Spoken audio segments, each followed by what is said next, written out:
Identifier అంటే ఏంటి?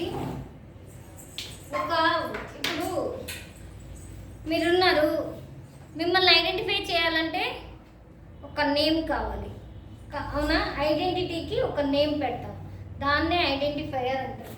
Identifier is a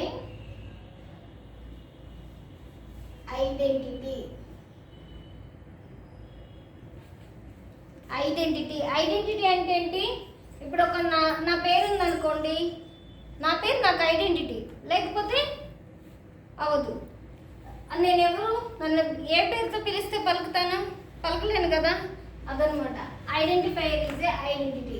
next identifier is a name.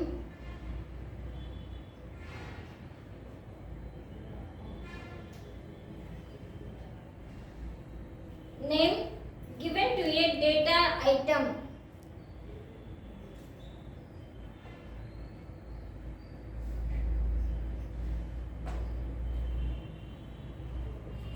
ఒక డేటాకి మనము పేరిస్తే అది ఐడెంటిఫై అంటారు. ఎగ్జాంపుల్కి వచ్చేసి చూడండి, వేరియబుల్ అనగానే ఇంట్ ఏ, ఇది ఈ వేరియబుల్ అనేది ఐడెంటిఫైయర్. ఏ అనేది వేరియబుల్ అనమాట, ఈ వేరియబుల్ ఐడెంటిఫైయర్ అనమాట. ఆ ప్రోగ్రాంలో దానికి ఒక కాల్ చేసాము, ఆ ఫంక్షన్ని, అది ఐడెంటిఫైయర్. Variable constant function. ఇప్పుడు ఇంట్ ఏ అనేది ఇక్కడ వేరియబుల్ ఏ కదా, వేరియబుల్ ఏ అని కాల్ చేసాము. వేరియబుల్ ఏ అని కాల్ చేసిన తర్వాత ఇక్కడ ఏ ఈక్వల్ టు 10 అన్నాము. ఇది రాంగ్. ఎందుకు రాంగ్ అయిందంటే, ఈ వేరియబుల్ ఏ అని కాల్ చేసినప్పుడు స్మాల్ ఏ కాల్ చేశాను, క్యాపిటల్ ఏలో వేరియబుల్ ఐడెంటిటీ ఇచ్చాను అనుకోండి, దాని వాల్యూ ఇచ్చాను, అప్పుడు అది ఎలా కాల్ చేస్తుంది? కాల్ చేయదు కదా ఫంక్షన్లో. సో ఇది తప్పు అనమాట. ఓకే, ఈ ఐడెంటిఫైయర్స్ని మనము ఐడెంటిఫైయర్స్ని యూజ్ చేయడానికి మనకి సి ప్రోగ్రాంలో కొన్ని రూల్స్ ఉన్నాయి. ఆ రూల్స్ ఏంటి?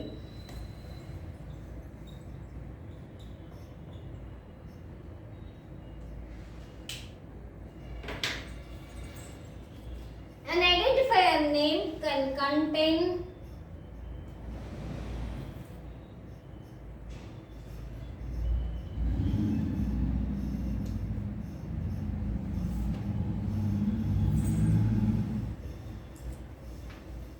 లెటర్స్. ఐడెంటిఫైయర్ నేమ్ ఏంటి? లెటర్స్. అంటే లెటర్స్ ఎక్కడ నుంచి? A to Z. Okay. Digits,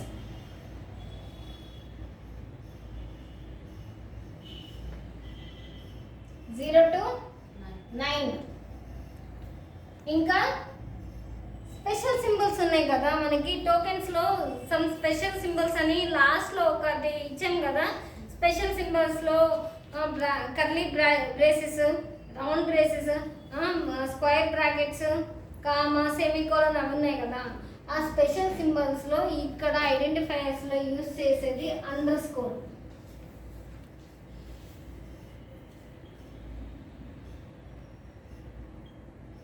under score ఏంటి? ఇప్పుడు ఏ టు జెడ్ అన్నాము, ఒక ఐడెంటిఫైయర్కి పేరు పెట్టాను. ఇప్పుడు ఏంటి, ఒక సి ప్రోగ్రామ్కి ఇంక్రిమెంట్ ఆర్ డిక్రిమెంట్ అని పెట్టుకున్నాను అనుకో, ఇంక్రిమెంట్ ప్రోగ్రామ్ చేస్తున్నాను, ఇంక్రిమెంట్ ప్రోగ్రామ్ అనేసి ఇంక్రిమెంట్ అని పేరు పెట్టాను. దానికి ఇక్కడ 1 ఇంక్రిమెంట్ అంటే ఇది యాక్సెప్ట్ చేయదు. ఓకేనా? ఐడెంటిఫైయర్ ఎలా ఉంటుందంటే డిజిట్ తోటి స్టార్ట్ అవుతుంది. ఏంటి ఇక్కడ చూడండి, it could not, it should not అంటాము. Should not contain digit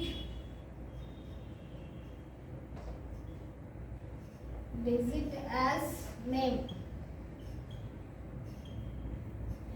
digit ని ముందు పెట్టి ఇంక్రిమెంట్ అవ్వాలంటే ఇప్పుడు ఈ డిజిట్ని ముందు పెట్టాను, ఇంక్రిమెంట్ పేరు పెట్టాను, ఇది యాక్సెప్ట్ చేయదు. అదే ఇంక్రిమెంట్ అని పేరు పెట్టి 1 అని పెడితే ఈ పేరు యాక్సెప్ట్ చేస్తుంది.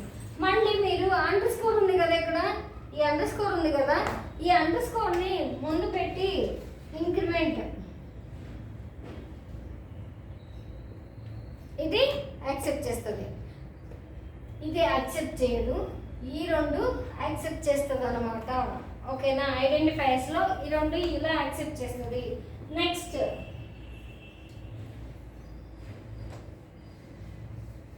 ఏంటి? This name should be unique. వీటి నేమ్ అనేది these names should be unique.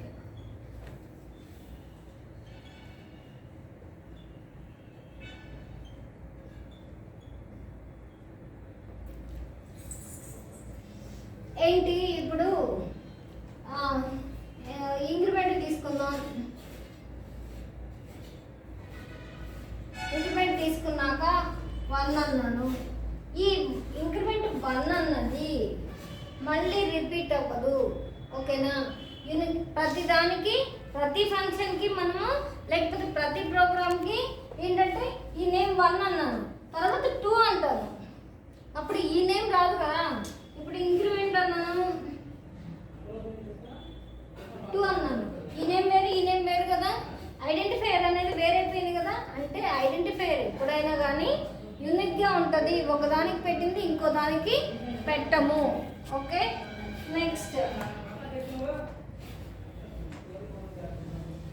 Identifier name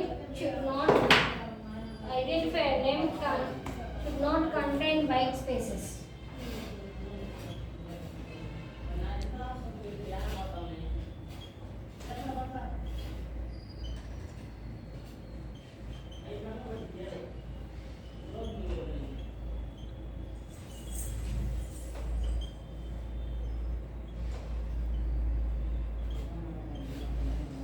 white స్పేసెస్ని యాక్సెప్ట్ చేయదు. వైట్ స్పేసెస్ అంటే ఏంటి? ఇప్పుడు చూడండి, నేను ఇంక్రిమెంట్ డిక్రిమెంట్ ఈ మధ్యలో ఖాళీ ఉంది కదా, ఈ ఖాళీని వైట్ స్పేస్ అంటారు. ఈ వైట్ స్పేసెస్ని ఇది యాక్సెప్ట్ చేయదు. ఇది చూడండి, ఎలా అంటే హలో వరల్డ్ అని ప్రింట్ అవ్వాలి. హలోకి వరల్డ్కి మధ్యలో స్పేస్ ఉందా? ఈ స్పేస్ని ఇది ఐడెంటిఫైయర్ డిక్లేర్ చేయదు. ఎందుకు? వైట్ స్పేసెస్ని అసలు యాక్సెప్ట్ చేయదు. అదే నువ్వు స్ట్రింగ్లో ఉంటే నీకు ఇక్కడ వైట్ స్పేస్ని యాక్సెప్ట్ చేస్తుంది. అది స్ట్రింగ్లో లేవు కాబట్టి ఈ వైట్ స్పేస్ని యాక్సెప్ట్ చేయదు. ఒకవేళ పేరు పెట్టాలన్నా ఏంటి, స్టూడెంట్స్ మార్క్స్ షీట్ అన్నాను,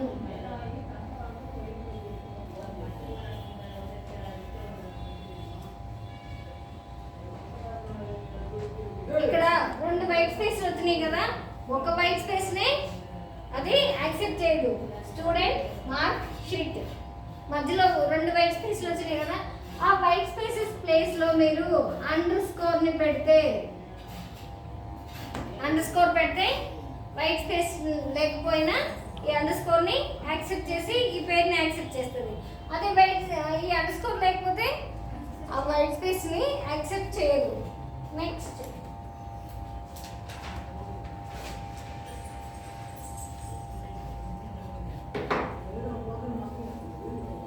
keyword should not use as identifier name. Keyword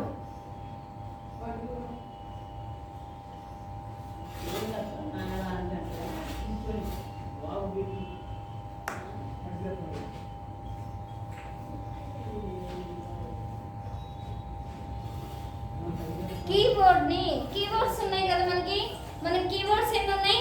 32 keywords ఉన్నాయి. 32 కీవర్డ్స్లో ఏ కీవర్డ్ని కూడా మనము ఐడెంటిఫైయర్ నేమ్గా పెట్టలేము. ఇప్పుడు ఒకటి ఆటో అన్నాం, ఇంట్ అన్నాక ఏ అంటే వేరియబుల్. దాన్ని ఆటో అని రాసాను అనుకో, ఇది వేరియబుల్గా అవ్వదు. ఎందుకు? ఐడెంటిఫైయర్ నేమ్ అనేది మనము కీవర్డ్స్ పెట్టకూడదు. కీవర్డ్స్ 32 కీవర్డ్స్ ఉన్నాయి కాబట్టి ఆ కీవర్డ్స్ని మనం గుర్తు పెట్టుకొని ఆ పేరు పెట్టకూడదు. కానీ చూడండి, ఇంట్ అన్నాను,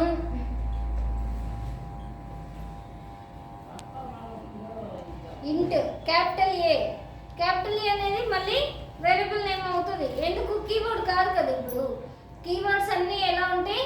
కేస్ సెన్సిటివ్లో ఉంటాయి. కేస్ సెన్సిటివ్లో ఉన్నాయి, ఇవే రావాలి. ఇప్పుడు ఇది కేస్ సెన్సిటివ్ కాదు కదా, సో ఇదైతే యాక్సెప్ట్ చేస్తుంది, అది యాక్సెప్ట్ చేయదు. Next, identifiers are case sensitives.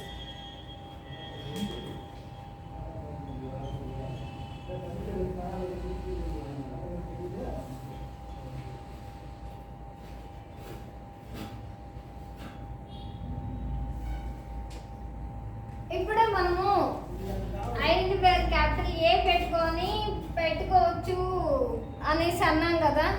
ఇంటి పక్కన ఐడెంటిఫైయర్ నేమ్ క్యాపిటల్ లెటర్ పెట్టుకోవచ్చు అన్నాం.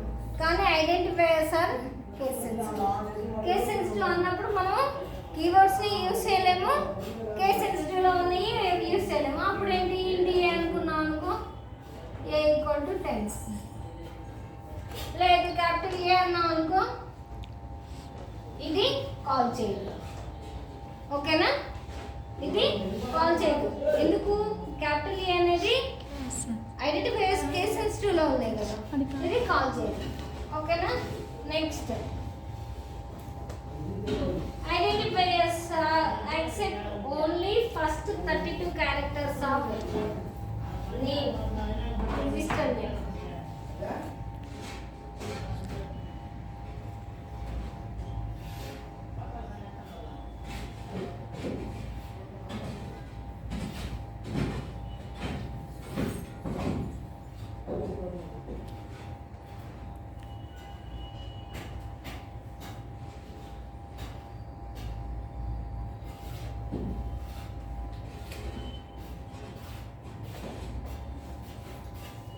మనము ఐడెంటిఫైయర్కి ఒక నేమ్ పెట్టామనుకోండి, నేమ్ పెట్టినప్పుడు అది 32 క్యారెక్టర్స్ మాత్రమే, ఫస్ట్ 32 క్యారెక్టర్స్ మాత్రమే యాక్సెప్ట్ చేస్తుంది. ఇప్పుడు నేమ్ అన్నాను, ఒక పెద్ద పేరు పెట్టుకుందాం. ఒక పెద్ద పేరు చెప్పండి.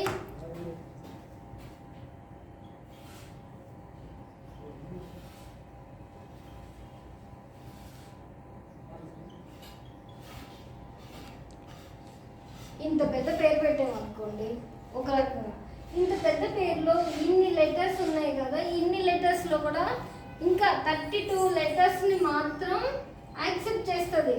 ఆ 32 క్యారెక్టర్స్ తర్వాత ఇంకా ఎక్స్ట్రా ఏమన్నా ఉన్నాయనుకోండి ఆ పేరులో, ఆ క్యారెక్టర్స్ని యాక్సెప్ట్ చేయదు. ఇంతవరకు అంటే 32 క్యారెక్టర్స్ ఉన్న వాటి వరకు అయితే యాక్సెప్ట్ చేస్తుంది అన్నమాట. ఓకేనా? ఓకే, ఇప్పుడు ఐడెంటిఫైయర్స్ వ్యాలిడ్ ఇన్వాలిడ్ రాసుకున్నాం చూడండి. ఇన్వాలిడ్.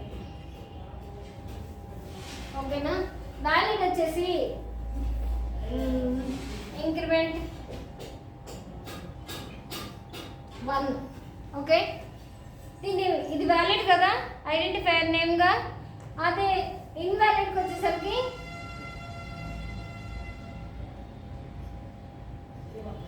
1 ఇంక్రిమెంట్. డిజిట్ అనేది ముందు రాకూడదు కదా అసలు. నెక్స్ట్ ఏంటి? White spaces.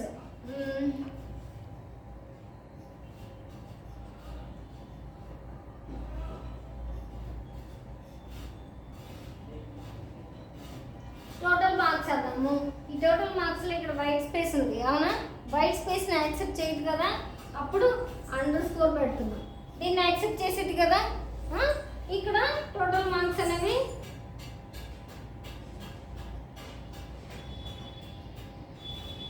ఈ వైట్ స్పేస్ని యాక్సెప్ట్ చేయదు. నెక్స్ట్ ఏంటి? _ ముందుండొచ్చు, ఇంక్రిమెంట్.